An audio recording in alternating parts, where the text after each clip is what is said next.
Hi guys, it's Amy, your golf coach. Okay, today is the very last lesson of the beginner series level 2. I know, I am very sad too. But after this one, we'll be continuing with the basic driver series. So don't worry, it's gonna get even more exciting. But before we hit the driver, we absolutely have to finish up our swing. Today, we're gonna talk about the rehinge and the finish in all this one lesson. I know a lot of people tend to think, well, I've already made contact with the golf ball, so why does anything after that really matter? But the rehinge and the finish is so important for the rest of the swing. So today I'm going to explain all that thoroughly and also give you an Aimeefied drill so you can get that beautiful rehinge and finish going and show off your beautiful shots. Let's get started. All right, so we all know what finish is. It's the last position of the swing. But what is a rehinge? You know, we hinge in the backswing, right? And now when you hit through, you hinge again in the follow through, and that's called the rehinge.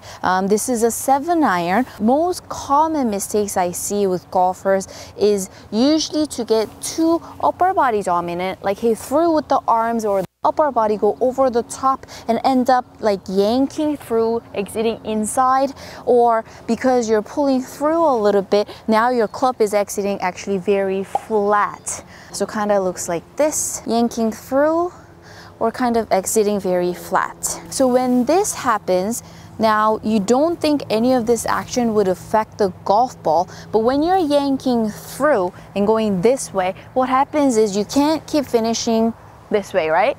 Because you have a very flat and weird looking finish. So most people tend to detour and go straight up to finish up nicely. And that detour, obviously here, you're gonna have to slow down to change your directions. That means you're actually losing a lot of club head speed, especially at the impact. So you'll be losing a lot of distance that way.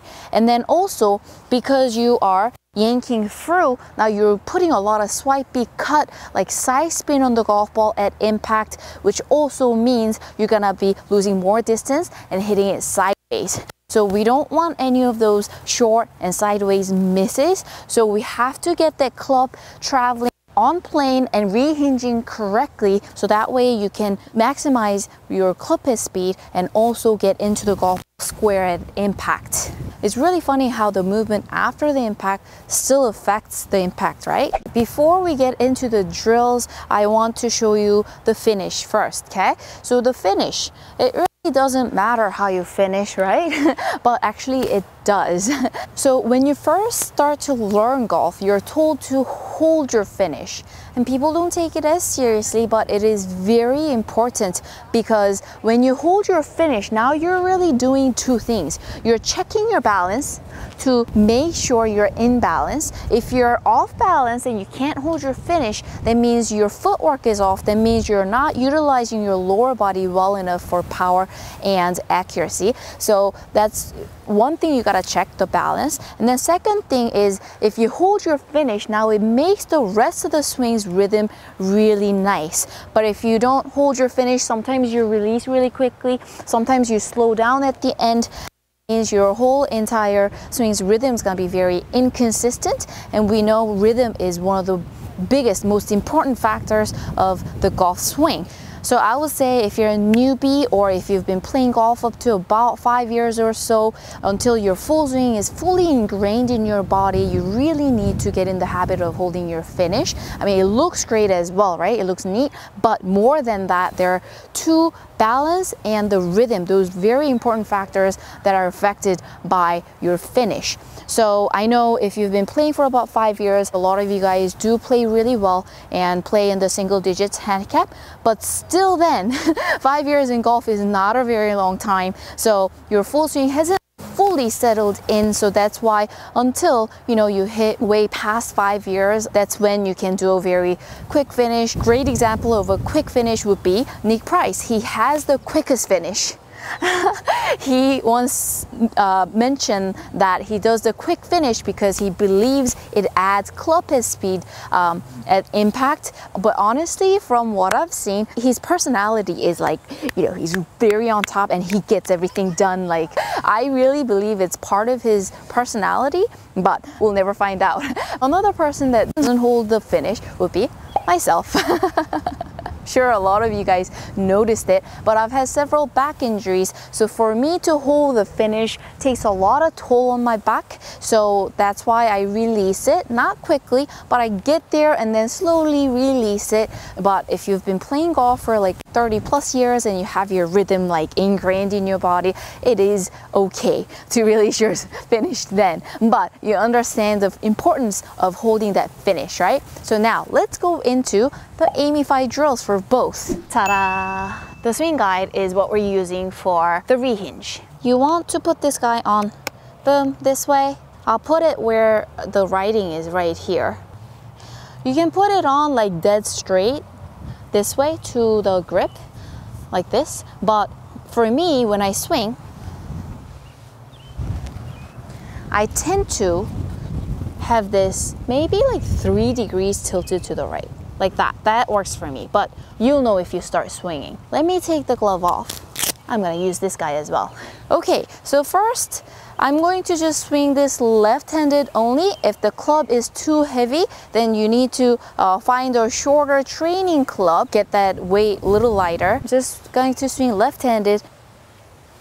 Boom. So you hit it in the back and hit it in the follow-through in your lead arm. You see that, right? And I'm purposely making this club shaft to be more perpendicular to the ground, so it's more straight up and down, because more people have it flatter than anything. So we're exaggerating to get it in that mirror image position to your backswing right here. If you take at a lot of the tour players, they start rehinging, seems like at like 3/4 position here, because we're moving the body to the left, and also the club head speed is so fast. Even though we feel like we're rehinging right here, it actually happens a little bit later. But it's important that we feel like we're doing it right here halfway. Okay, so without the ball, you just want to get that swing guide going, get the club really upright, and it's nice and wide arc here. It's not really yanked through and inside. It's really far away from you as much as possible.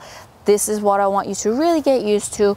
Really get used to that, and that's going to actually enhance your release as well, and also the club head speed. And once you get used to that, now you're gonna go ahead and stick the glove under you, because there are some that tend to get too wide, and then you know you would lose your glove if you get too wide, like the fisherman, right? So stick a glove under your armpit just to make sure you don't overextend your arms, because if you overextend, it could really hurt your neck and your shoulders in the long run. We don't want to injure that area of your body at all, okay? Once that's there, without the golf ball, we're gonna go ahead and clip the golf ball. So back here, boom, 9 o'clock, follow through, boom. So really get the club going straight up and down. I don't want to see it flat. I don't want to see it narrow. Nice and wide without dropping the glove, but hit that swing guide. Tee it up nicely so you don't worry about hitting the golf ball, but actually get used to these movements in front of the golf ball, okay? So you're just gonna take it back, boom, boom. Practice that way, the more the better. Eventually work it into your full swing. It'll come in kind of automatically. Let it naturally come into your full swing. That's the best way to work on that rehinge. Now, the Aimeefied for the finish. For the finish, we're gonna break it down into 3 movements so you can understand exactly what's going on. Number 1 is the rehinge position right here. Actually, let's go ahead and use the golf bag for you to visually understand it better. Let's get into the rehinge position, and the golf bag is in my hands right here. Boom. Right here, I'm holding it. So from here, now this is the rehinge, which is half swing through, right? From here, you're gonna go ahead and turn and also lift that bag, boom, so it's parallel to the ground and also parallel to the target, okay? And then from here, you're also going to go ahead and turn to finish it up. Boom. So the club heads are facing you, right? This way. So it goes straight up and down, parallel to the ground, parallel to the target, and then turn. Now it's across my body. To show you the 3 movements with the club would go something like this. Boom, straight up and down. Boom, lift and turn at the same time, parallel to the target, parallel to the ground, and then just turn to finish it up. So it's more going across here, right? More up and down is more like the 80s style. That old school style kind of hurts your back a lot, gives you that reverse C look. We don't want that. We really want to finish with the proper rehinge and then just rotate without straining your body too much to get into a beautiful balanced finish. You see now why I put the rehinge and finish together, because these movements are linked together, but at the same time, does not take that long to explain, right? So we need to get this rehinging going so the arc is nice and wide, and also you're rehinging, recocking your wrist to really get that club head speed going faster, more efficiently, and then finish to hold your balance, also get your rhythm going beautifully.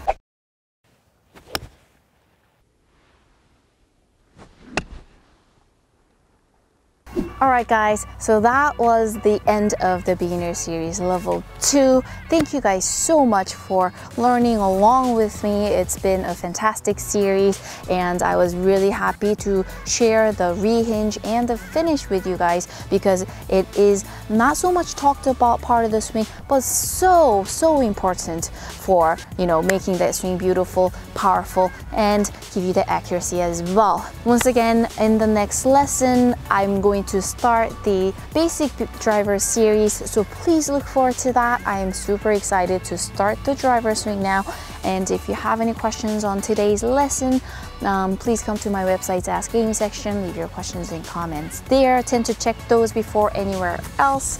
Thanks for golfing with me, and see you in the next one. Mwah.